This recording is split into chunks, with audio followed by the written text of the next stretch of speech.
Shalom Bapak Ibu Saudara yang saya kasih di dalam Tuhan Yesus Kristus. Pada saat malam hari ini kita akan menyimpulkan makna dari penyeberangan Laut Merah yang merupakan gambaran baptisan air. Sebelum itu kita satu dalam doa. Bapa di surga, terima kasih Tuhan, Kau sungguh baik bagi kami, Kau memimpin kami sepanjang hari ini, Kau memelihara kami, Kau juga menyelamatkan kami terus Tuhan dari serangan roh-roh jahat, roh kematian, roh dunia, roh mati, roh santet, sihir, tenung, tumbal, kuda, roh tumbar, roh maut dan kerja maut, roh mereka curang maut, roh segala penyakit apapun, termasuk COVID-19 varian apapun, termasuk roh-roh segala penyakit apapun, virus-virus bakteri dipatahkan kuasa dengan darah Allah dari Yesus Kristus Tuhan. Dan Allah Yesus Tuhan selalu membungkusi kami selama-lamanya sampai selama-lamanya. Terima kasih Bapak, pada malam hari ini kami mohon Allah Roh Kudus untuk membimbing kami untuk mereview Tuhan kesimpulan tentang penyeberangan Laut Merah yang merupakan gambaran baptisan air. Biarlah Bapak Ibu Saudara yang menyaksikan program ini Tuhan diingatkan kembali kepada peristiwa penyeberangan Laut Merah ini, biarlah mereka yang belum baptis air melakukan baptisan air. Terima kasih Tuhan, di dalam nama Tuhan Yesus kami berdoa dan syukur, haleluya, amin. Ya, kita baca kembali di 1 Korintus 10 ayat 1-2 ya. Yang ayat pertama kedua saja. Judulnya Israel sebagai suatu peringatan. Aku mau supaya kamu mengetahui saudara-saudara bahwa nenek moyang kita semua berada di bawah perlindungan awan, dan bahwa mereka semua telah melintasi laut. Untuk menjadi pengikut Musa, mereka semua telah dibaptis dalam awan dan dalam laut. Ya. Jadi ini ada makna penyeberangan Laut Merah ini menggenapi 5 hal utama dalam bangsa Israel. Ya, dan ini juga makna dari baptisan air menyelesaikan 5 hal utama dalam kehidupan orang-orang percaya. Ya, yang pertama, Laut Merah itu memisahkan bangsa Israel dari Mesir. Ya, Laut Merah itu yang pertama memisahkan bangsa Israel dari Mesir. Artinya, baptisan air itu memisahkan kita dari dunia. Kalau kita sudah dibaptis oleh baptisan air atau baptisan selam, baptiso dari asal katanya, kita harus terpisah dari dunia. Ya. Kalau orang sudah baptisan air masih terikat dengan dunia, ya, sebaiknya bertobat, ya. Bahwa benar-benar itu harus dikembalikan lagi ke arti dari baptisan air, ya. Yang kedua, penyeberangan Laut Merah itu melepaskan mereka dari ikatan.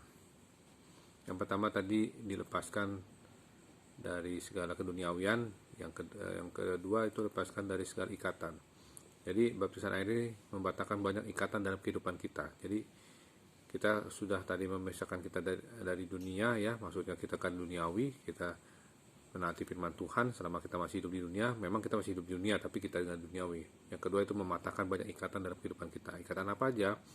Ikatan misalnya ikatan-ikatan segala yang jahat, ikatan-ikatan segala yang bersifat emosional, ikatan segala yang bersifat idolatry atau berhala, ya, yang diidolakan lebih daripada Tuhan. Nah, itu ikatan-ikatan itu, ya, bisa aja ikatan-ikatan itu hobi kita atau pekerjaan kita atau keluarga kita, anak kita, orang tua kita, pasangan kita dan sebagainya yang lebih dari Tuhan. Itu tidak baik, ya, tidak boleh.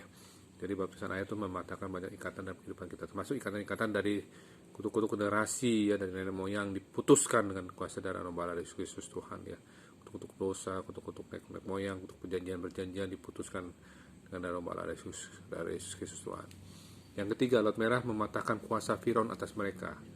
Artinya baptisan air mematahkan kuasa iblis dalam kehidupan kita. Jadi ada kuasa iblis yang dipatahkan melalui baptisan air. Artinya kuasa iblis bisa dihancurkan kalau ada orang yang bisa mendapatkan peristiwa ini. Adalah peristiwa yang memang pernah saya alami sendiri, ya, bahwa orang yang mengalami baptisan air bisa dilepaskan dari kuasa iblis, ya.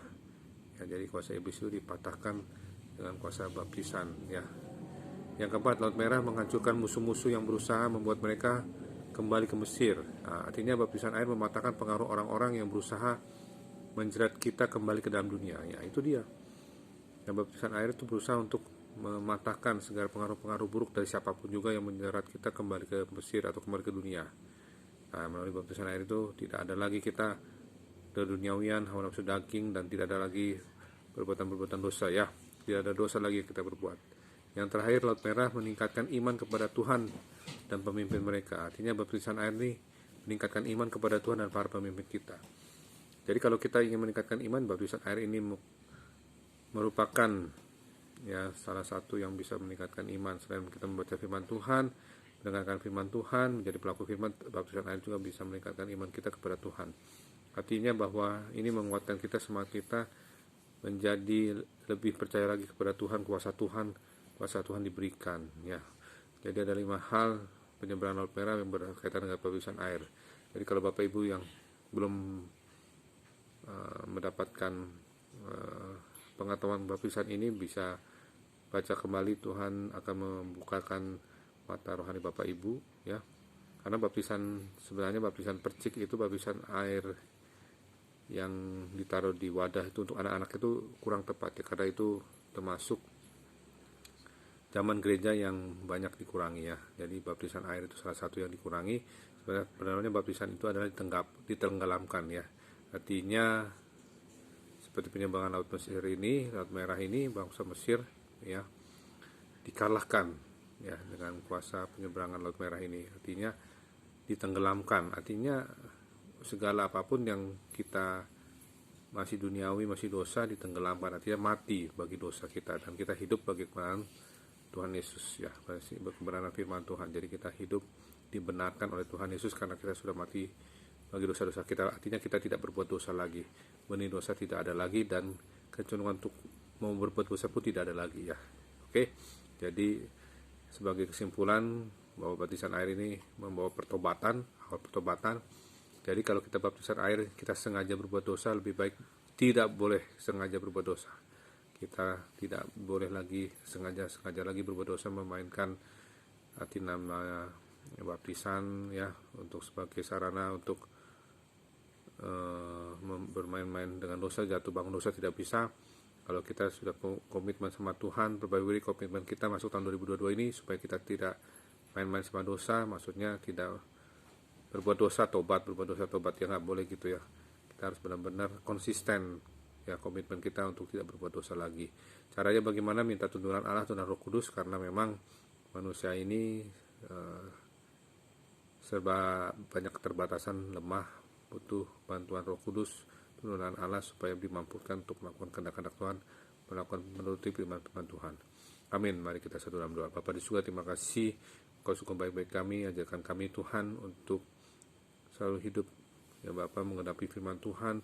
Salah satunya baptisan air, sebagaimana Engkau juga sebagai Tuhan mau dibaptis oleh Yohanes Pembaptis, menggenapi apa yang menjadi tata cara surga buat Tuhan untuk sebagai pertobatan sejati. Biarlah kami Tuhan, Bapak Ibu yang belum Tuhan mengambil dalam sakramen baptisan air, mereka mengambil sakramen baptisan air Tuhan.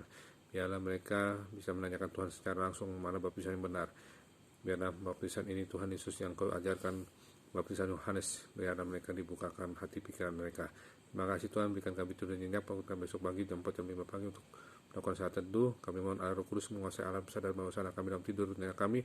Roh kematian mendadak, serangan jantung, henti jantung, sesak napas kami tolak, intubasi kami tolak, demam kami tolak, serangan demam, serangan akut abdomen, serangan kanker tumor leukemia, serangan cuci darah, serangan kanker hati, kanker paru, kanker dimanapun, stroke, vertigo, migrain, pendarahan, dipatahkan kuasa dengan nama Allah Tuhan. Darah nama Allah dari Yesus Tuhan selalu membungkusi kami, menduduki kami dengan darah Allah dari Yesus Kristus Tuhan. Terima kasih Tuhan, kami alaskan doa ini dengan mantra di dalam nama Bapa, Anak, dan Roh Kudus, dalam nama Tuhan Yesus Kristus. Kami berdoa dan syukur, haleluya, amin. Terima kasih, Tuhan Yesus berkati, shalom.